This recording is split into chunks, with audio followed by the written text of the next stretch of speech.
पहला क्वेश्चन है, पेनिसिलियम की अलैंगिक प्रजनन से संबंधित संरचनाओं को पहचानिए। तो ऑप्शन है कोनिडिया, जेम्यूल, कलिका, चल बीजाणु। तो इसका सही आंसर होगा option A, conidia.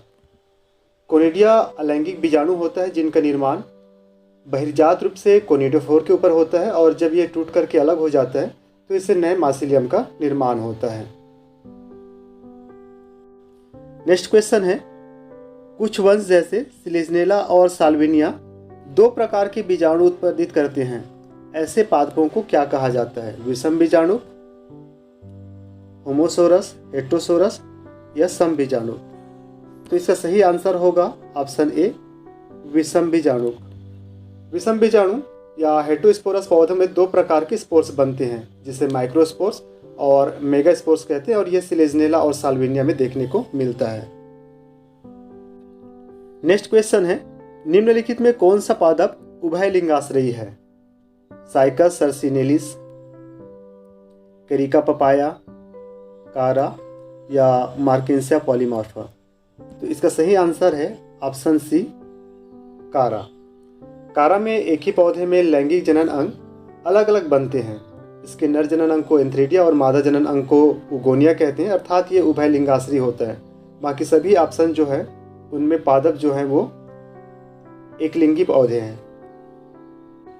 Next question है, कुछ पादपों में मादा युग्मक बिना निषेचन के भ्रूण में परिवर्तित हो जाता है। इस घटना को क्या कहा जाता है?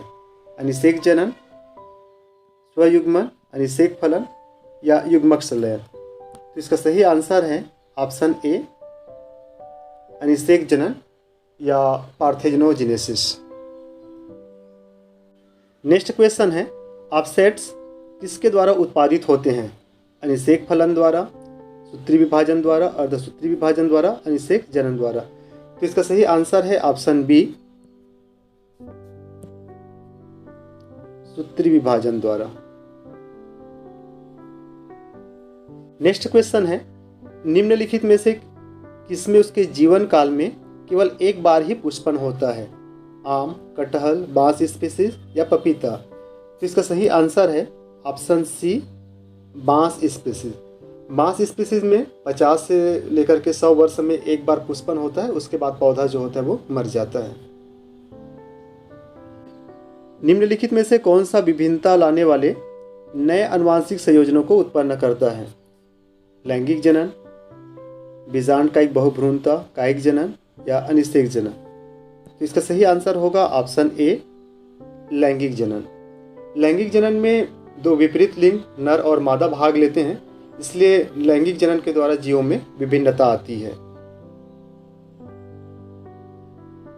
नेक्स्ट क्वेश्चन है, कॉलम 1 को कॉलम 2 से सुमेलित कीजिए तथा नीचे दिए कूट का प्रयोग कर सही विकल्प को चुनिए।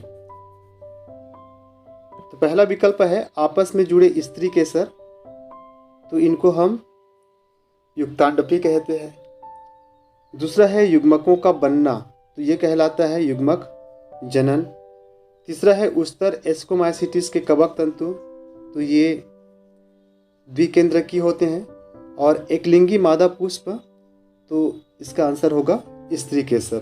तो इस तरह से इसका सही ऑप्शन हो जाएगा ऑप्शन 4, ए का 3, बी का 1, सी का 4 और डी का 2।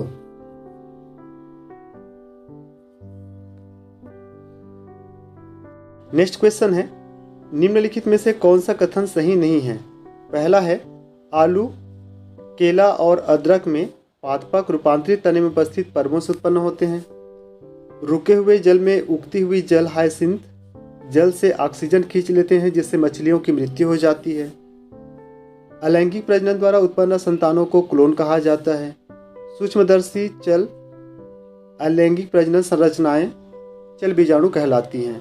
तो पहला ऑप्शन या पहला स्टेटमेंट जो होगा वो गलत है, क्योंकि आलू, केला और अदरक में पादपक रूपांतरित तनों में उपस्थित पर्वों से उत्पन्न नहीं होते हैं बल्कि पर्व संधियों में उत्पन्न होते हैं। तो इस तरह से गलत कथन हो जाएगा ऑप्शन ए। नेक्स्ट क्वेश्चन है, निम्नलिखित में से कौन सा युग्म सही रूप से नहीं मिलाया गया है? विखंडन, सार्गेसम, कोनिडिया, पेनिसिलियम, भूस्तारिका, वाटर हायसिंथ या राइजोम केला। इसका सही आंसर होगा द्विविखंडन सर्गैसम। ये युग्म सही सुमेलित नहीं है क्योंकि सर्गैसम में द्विविखंडन नहीं पाया जाता, बल्कि इसमें अलैंगिक प्रजनन और लैंगिक प्रजनन देखने को मिलता है।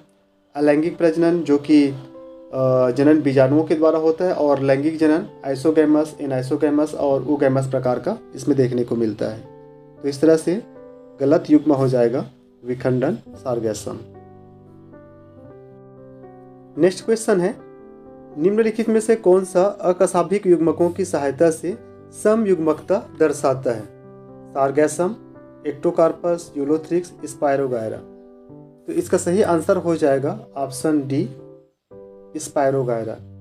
स्पायरोगायरा में जो युग्मक होते हैं वो समयुग्मकता यानी आइसोगैमस प्रकार का होता है।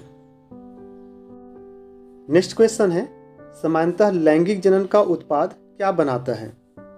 बीज की लंबी जीवन क्षमता, प्रवृद्धित सुसुप्ति, नए आनुवंशिक संयोग जो विभिन्नता की ओर अग्रसर होते हैं, या विशाल जीव संहति। इसका सही आंसर होगा ऑप्शन सी, नए आनुवंशिक संयोग जो विभिन्नता की ओर अग्रसर होते हैं। नेक्स्ट क्वेश्चन है, अर्धसूत्री विभाजन कहाँ होता है? अर्धसूत्री कोशिका में, जेम्यूल में, कोनिडिया में, गुरु बीजाणु में। तो इसका सही आंसर हो जाएगा ऑप्शन ए, अर्धसूत्री कोशिका या जनन कोशिका में अर्धसूत्री विभाजन होता है। नेक्स्ट क्वेश्चन है, निम्नलिखित में से किस एक को सही मिलाया गया है? प्याज बल्ब, अदरक, अंतःभूस्तारी, क्लेमाइडोमोनास, कोनिडिया, ईस्ट, चल बीजाणु। इसका सही आंसर होगा ऑप्शन ए, प्याज बल्ब। नेक्स्ट क्वेश्चन है, आलू के कंद में जिन संरचनाओं को आंखें कहते हैं वे क्या होती हैं? मूल कलिकाएं, पुष्प कलिकाएं, प्ररोह कलिकाएं या कक्षी कलिकाएं। इसका सही आंसर होगा ऑप्शन डी, कक्षी कलिकाएं। नेक्स्ट क्वेश्चन है, पिस्टिया में कायिक प्रवर्धन किसके द्वारा होता है? भूस्तारिका के द्वारा, ऊपरी भूस्तारी के द्वारा, अंतःभूस्तारी या भूस्तारी के द्वारा। तो इसका सही आंसर होगा ऑप्शन ए, भूस्तारिका यानी कि ऑफसेट के द्वारा। पिस्टिया में कायिक प्रवर्धन भूस्तारिका या ऑफसेट के द्वारा होता है। नेक्स्ट क्वेश्चन है, पुदीने में कायिक प्रवर्धन किसके द्वारा होता है? अंतःभूस्तारी के द्वारा, ऊपरी भूस्तारी के द्वारा, भूस्तारिक के द्वारा या प्रकंद के द्वारा। तो इसका सही आंसर होगा ऑप्शन ए, अंतःभूस्तारी के द्वारा।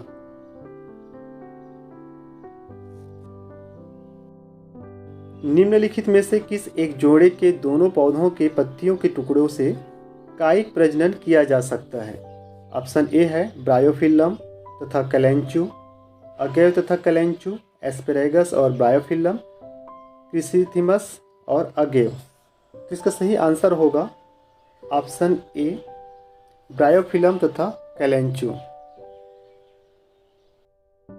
नेक्स्ट क्वेश्चन है, अंडयुग्मकी यानी ओगैमस में निषेचन प्रक्रिया के दौरान ऑप्शन ए, गतिविहीन एक छोटा मादा युग्मक और एक गतिशील नर युग्मक।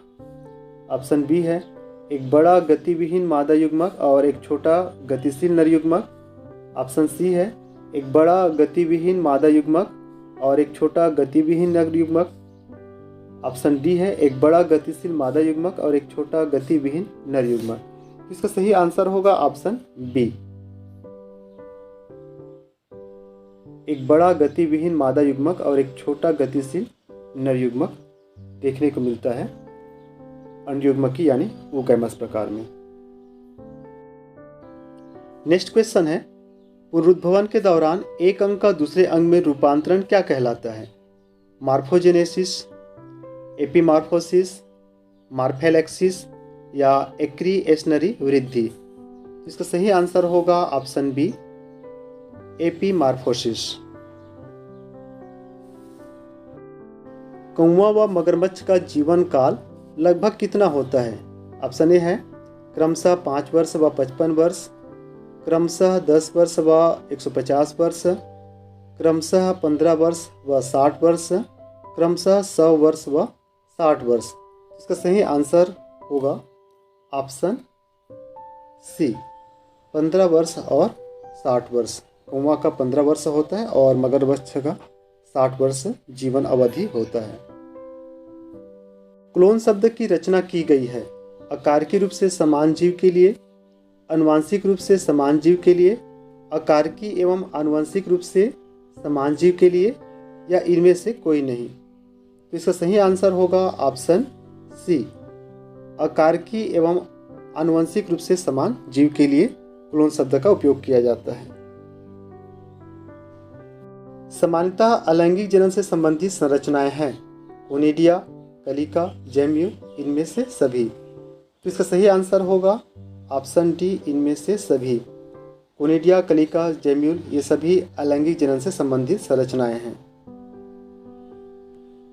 वाटर हाइसिंथ या जलाशयों की महाविपत्ति या बंगाल के आतंक के नाम से किसे जाना जाता है? वैलिस्नेरिया को, हाइड्रीला को, जलकुंभी को, पिस्टिया को। इसका सही आंसर होगा ऑप्शन सी जलकुंभी। जलकुंभी को बंगाल के आतंक या जलाशयों की महाविपत्ति के नाम से जाना जाता है। निम्नलिखित में से कौन सा पौधा 12 वर्ष में एक बार पुष्पन करता है? बांस, नीलकुरंजी, केला, थूजा। इसका सही आंसर होगा ऑप्शन बी नीलकुरंजी, जो कि 12 वर्ष में एक बार पुष्पन करता है। नेक्स्ट क्वेश्चन है नॉन प्राइमेट स्तनधारी जैसे गाय, भेड़, हिरन, कुत्ता, चीता आदि में जनन के दौरान होने वाले चक्रीय परिवर्तन को किस नाम से जानते हैं? ऋतु चक्र, मत चक्र, काल चक्र, इनमें से सभी। तो इसका सही आंसर होगा ऑप्शन बी मत चक्र। निम्न में से सही कथन को पहचानिए। तो ऑप्शन ए है क्लेडोफोरा समयुग्मकी होता है, ऑप्शन बी है फ्यूकस विषमयुग्मकी होता है, ऑप्शन सी है मनुष्य विषमयुग्मकी होता है, ऑप्शन डी उपरोक्त सभी कथन सही हैं। इसका सही आंसर हो जाएगा ऑप्शन डी उपरोक्त सभी कथन सही हैं। नेक्स्ट क्वेश्चन है एक लिंगाश्रयी पौधों के उदाहरण हैं गुड़हल एवं पिटूनिया, गेंदा एवं सूरजमुखी, पपीता एवं खजूर, खीरा एवं लौकी। इसका सही आंसर होगा ऑप्शन सी पपीता एवं खजूर। बहुत से जीव जिनका संबंध मोनेरा, फंजाई, शैवाल तथा ब्रायोफाइटा से है, इनका पादप काय होता है अगुणित, द्विगुणित, त्रिगुणित, बहुगुणित। इसका सही आंसर होगा ऑप्शन ए अगुणित। नेक्स्ट क्वेश्चन है अनिषेक जनन यानी कि पार्थेनोजेनेसिस के उदाहरण हैं मधुमक्खी, रोटीफर्स, कुछ छिपकली तथा टर्की पक्षी, इनमें से सभी। तो इसका सही आंसर होगा ऑप्शन डी इनमें से सभी। ये सभी अनिषेक जनन यानी पार्थेनोजेनेसिस के उदाहरण हैं।